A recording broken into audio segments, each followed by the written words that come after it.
জানি না যে কার কি ভালো লাগে স্কুলে যেতে। সকাল 7টার সময় উঠছে, 8:20-এর মধ্যে স্কুলে যেতে ভালো লাগে, তাও আবার শীতের মধ্যে। আমি তো বুঝি না,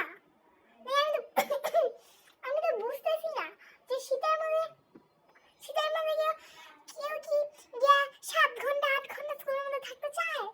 চায় কেউ? আমি তো বুঝি না এটা। Like, কে থাকতে চায় স্কুলে এতক্ষণ?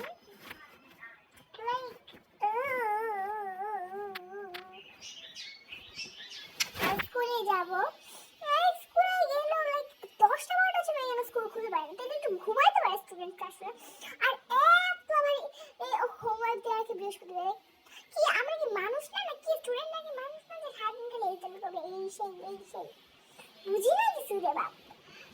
তারপরে আবার তো ওই সিডব্লিউ ক্লাসের মধ্যে না লিখলেও দোষ, ক্লাসের মধ্যে লিখলেও দোষ। কি করবো এটাও তো বুঝি না। লিখলেও দোষ, না লিখলেও দোষ, তাড়াতাড়ি করে নেয়। আর যদি একটুখানি যদি স্লো হয়, আমি বুঝি না এত সমস্যা কেন হয়।